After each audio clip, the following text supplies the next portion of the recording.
어제 결심 공판에서 윤영호 전 통일교 세계본부장의 정치권 금품 제공 추가 폭로는 없었지만 그 파장은 점점 더 커지고 있습니다. 김건희 씨는 김건희 특검에 출석해 남은 의혹들에 대해 사실상 마지막 대면 조사를 받고 있는데요. 특검 수사 내용 양지민 변호사와 함께 이야기 나눠봅니다. 안녕하십니까? 안녕하세요.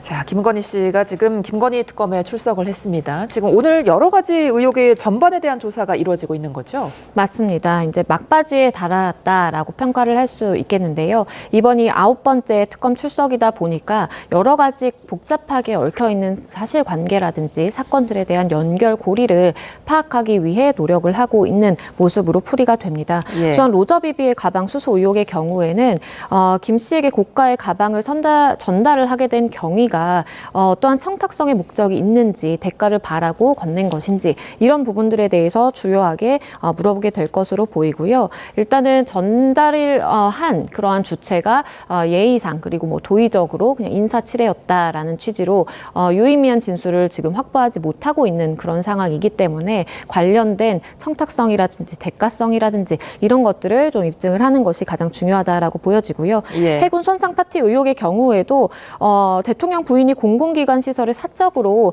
이용한 것이 법적으로 어떤 문제가 될 수 있는지, 예를 들어 직권남용이라든지 아니면 국가자원을 사적으로 이용했다라는 것이 문제가 될 수 있기 때문에 역시 이 부분에 대한 것도 집중해서 물어볼 것으로 보이고, 그리고 21g 관저 이전 의혹의 경우에는 민간업체가 관저에 이제 수리라든지 인테리어에 관여를 하게 되면서 특혜 제공이나 아니면 영리 목적에 어떠한 개입이 있었는지 이 부분이 이제 주된 쟁점으로 보여집니다. 그래서 각 사건들이 굉장히 좀 복잡하게 얽혀 있는 그러한 모양새를 띠고 있고, 그리고 그러한 이유는 그 주체가 이제 김건희 씨로 특정이 될 수 있기 때문에 그 사건별로 시점 정리나 아니면 이 사람에게 이걸 받고 그 이후에 뭐가 건네졌는지 이런 것들을 좀 주요하게 파악하는 것이 마무리 단계다라고 보여집니다.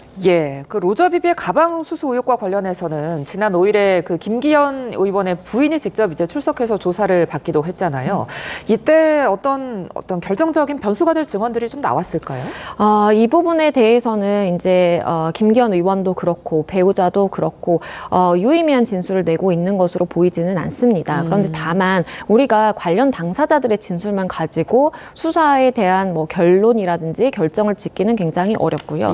왜냐하면 일반적으로 이러한 뭔가 금품이나 고가의 선물이 건네진 사건들의 경우에는 준 사람도 그런 의미가 아니었다, 내지는 처음에는 주지 않았다라고 주장하는 경우도 많고, 받는 사람 역시도 나는 그걸 받은 건 사실이지만 어떠한 대가로서 내가 뭘 해준 게 없다라는 취지로 진술을 하는 것이 일반적이기 때문에 특검 입장에서는 김 씨가 받은 여러 가지 선물들 중에 하나로서 그 당사자로서 유의미한 진술이 나오지 않는다라고 하더라도 다른 금품 수수와 마찬가지의 선상에 놓고 결국에는 어떠한 정치적 개입 내지는 영향력을 바라고 이러한 금품 수수가 이루어진 것이다라는 부분에 초점을 더 맞출 수 있겠습니다. 해군 선상 파티 의혹과 관련해서는 특검팀이 경호처 관계자들을 불러서 조사를 했습니다. 이 부분 관련해서는 김건희 씨 어떤 사적 유용 혐의, 이 부분에 대한 어떤 직권남용 혐의가 적용될 수 있는 건가요? 맞습니다. 그러니까 이제 가장 먼저 생각을 해볼 수 있는 것은 직권남용입니다. 본인에게 어떠한 권한이 없음에도 불구하고 다른 사람들의 권리 행사를 방해한다라든지 아니면 뭘 시킨다라든지 이런 경우를 상정해 볼 수 있는 사안인데요. 해군 함정이나 군시설의 경우에는 엄격하게 공무상으로만 그리고 군의 목적에 따라서만 사용을 해야 되는 시설이다라고 우리가 당연히 생각을 할 수 있습니다. 그런데 만약 대통령 부인의 개인적인 요청에 의해서, 그것도 개인적인 뭐 파티를 하기 위해서 이러한 것이 만약에 사용이 됐다라고 한다면 그것은 단순히 우리가 도덕적인 비난을 넘어서서 법적으로 처벌받을 수 있는 영역에 들어올 수 있는 것이고요. 가장 먼저는 말씀드린 것처럼 직권남용 권리행사 방해, 직권 남용을 했다라는 부분과, 그리고 또 연결될 수 있는 것이 국가자원을 사적으로 사용을 했다라는 것인데, 이것이 혹시나 국고손실과도 연결이 될 수 있는지 특검 측에서는 판단을 해볼 것으로 보입니다. 왜냐하면 선상 파티를 하려고 한다면 배를 띄우고 파티를 하기 위한 비용이 들게 마련인데, 그러한 비용이 그러면 본인의 지갑에서 나온 것인지 아니면 국가의 어떠한 재산을 활용해서 이루어진 것인지 이러한 부분들도 자세히 살펴보겠습니다. 살펴봐야 될 것으로 보입니다. 예, 자 오늘 짚어본 부분 외에도 지금 김건희 씨 관련 여러 의혹들이 남아 있는데 지금 수사 기간이 얼마 남지 않아서 다 짚어보기에는 좀 제약이 있다 이런 시선도 있더라고요.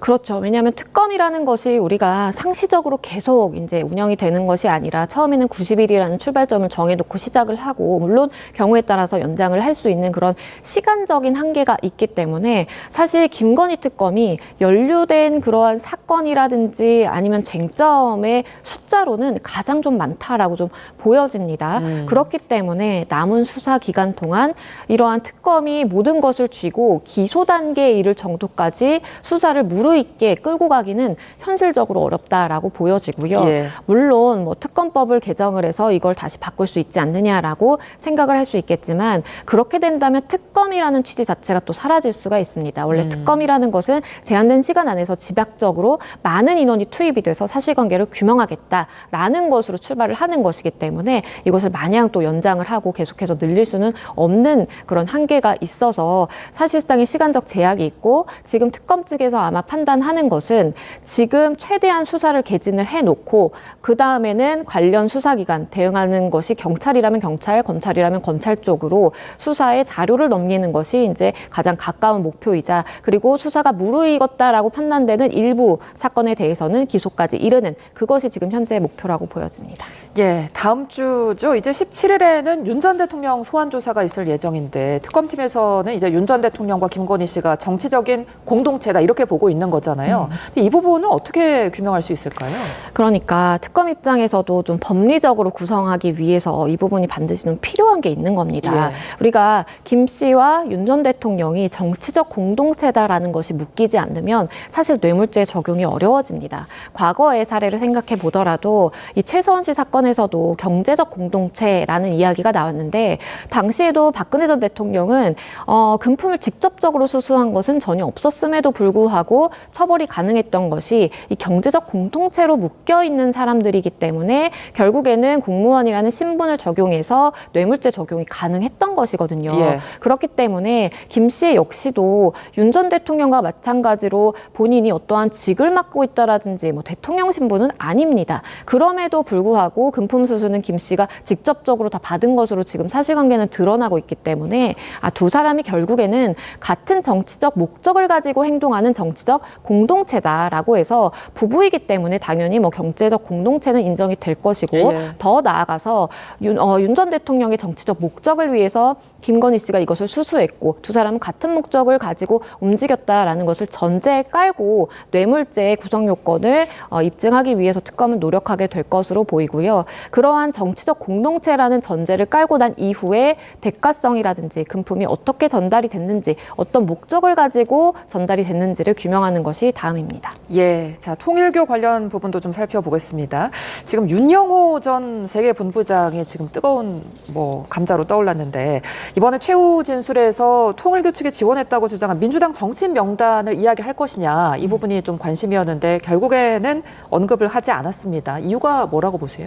일단은 본인이 관련돼서 또다시 입건이 될 수 있는 측면을 고려할 수밖에 없었다라고 예. 보여집니다. 예. 물론 특검에서 진술을 할 때에도 마찬가지로 본인이 이 부분에 대해서 이야기를 하면 결국에는 이걸로 추가적인 처벌을 받을 수 있다는 것을 감수하고 이야기를 했겠지만 예. 더불어서 법원에서도 사실 이런 이야기를 하자면 지금까지 본인이 수사를 받고 법원의 판단을 받아온 그 과정을 넘어서서 수사 단계부터 다시 조금은 시작될 여지가 있기 때문에 이 부분에 대해서 아마 변호인들도 좀 신중해라라는 취지의 이야기를 했을 가능성이 높겠고요. 예. 그리고 이것을 비단 법적인 이유를 찾지 않는다라고 하더라도 윤 전 본부장 입장에서는 언제든지 이것을 사실 외부로 이야기를 하는 것은 쉬운 일입니다. 언론에 이야기를 전할 수도 있고 대리인을 통해서도 가능한데 지금 법원에 그때 당시에 굉장히 많은 방청객들이 몰려서 다른 재판정에 비디오로 송출을 하면서 생중계식으로 이렇게 진행이 될 정도로 많은 인원이 몰렸거든요.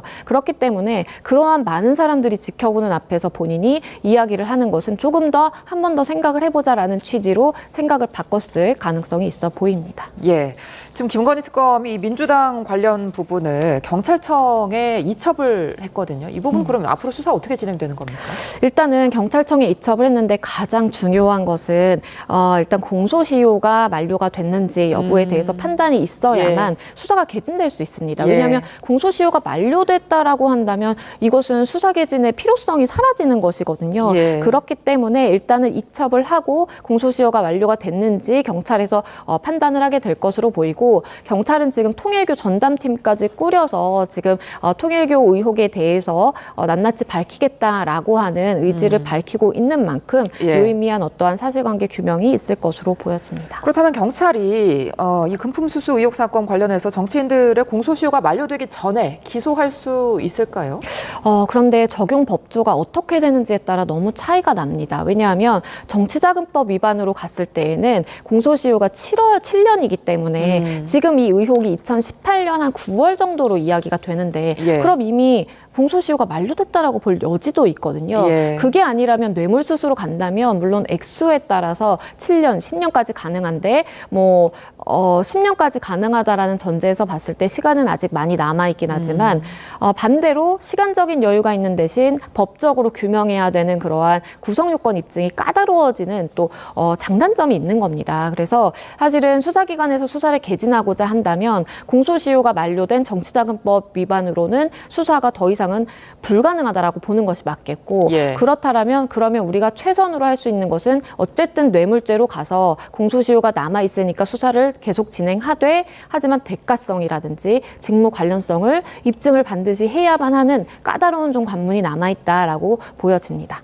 예. 자, 끝으로 심우정 전 검찰총장 이야기 좀 해보겠습니다. 내란 특검팀이 심우정 전 검찰총장을 소환 조사하는데요. 그러니까 지금 윤 전 대통령의 구속 취소 결정, 즉시 항고 포기에 대한 부분을 지금 따져 묻는 건데, 오늘 수사 이후 기소 여부 어떻게 전망하세요? 일단은 14일까지 특검이 이제 활동을 할 수 있는 기한이다 보니까 예. 그 이전에 한덕수 전 총리라든지 박성대 전 장관이라든지 아니면 심우정 전 총장에 대해서도 차례로 이제 처분을 어떻게 할지에 대한 입장이 좀 나올 것으로 보입니다. 예. 심우정 전 총장의 경우에는 당시에 구속 취소 결정에 대해서 항고를 포기하면서 이제 이것이 혹시나 어떤 정치적 외압이나 아니면 정치적 사유가 고려된 것 아니냐라는 취지로 직무유기를 한 것이다라는 혐의를 지금 받고 있는 상황이고요. 이 부분에 대해서는 뭐 법리관계가 그렇게 복잡한 부분은 아니어서 예. 당사자의 조사 이후에 빠르게 기소 여부를 결정할 수 있겠다라는 생각이 듭니다. 예. 자, 내란 특검팀 역시 이제 수사 기한 만료가 얼마 남지 않았는데 지금 박성재 전 법무부 장관 그리고 한덕수 전 총리 추가 기소권이 남아 있거든요. 이 부분은 언제 추가 기소할까요? 일단은 기소까지는 특검에서 하고자 하는 의지가 굉장히 강할 것으로 보입니다. 어쨌든 예. 특검에서 기소를 하지 않고 넘기게 되면 관련 유관 기관에 어쨌든 수사기관에 넘기고자 하는 것인데, 그렇게 수사 기록만 넘기는 것은 사실 특검 입장에서 뭔가 매듭이 잘 지어졌다, 마무리가 됐다라는 생각은 하기가 좀 힘들거든요. 그렇기 때문에 기소를 반드시 하겠다라는 의지를 밝힐 것으로 보이고, 그것은 14일까지이기 때문에 사실 얼마 안 남았거든요. 예. 다음 주 중에 각 사람에 대해서 어떻게 할 것인지, 그리고 어떤 적용 법조를 죄명을 적용해서 기소를 할 것인지에 조만간에 발표가 있을 것으로 보입니다. 알겠습니다. 지금까지 양지민 변호사와 함께했습니다. 고맙습니다. 감사합니다.